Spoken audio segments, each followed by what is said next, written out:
హరే కృష్ణ. అసలు మనం తులసమ్మను ఎందుకు సేవించాలి?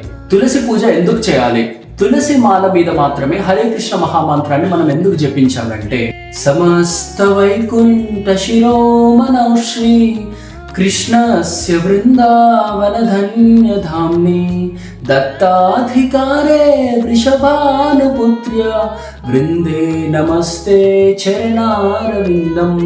ఆధ్యాత్మిక లోకాలన్నిట్లో కల్లా గొప్పదైనటువంటి బృందావన ధామంలో శ్రీకృష్ణ భగవానుడు స్వయంగా నివసిస్తుంటాడనమాట. ఈ బృందావన ధామానికి అధికారి అయిన శ్రీమతి రాధారాణి ఆ అధికారాన్ని తులసమ్మకు మాత్రమే ప్రసాదించిందనమాట.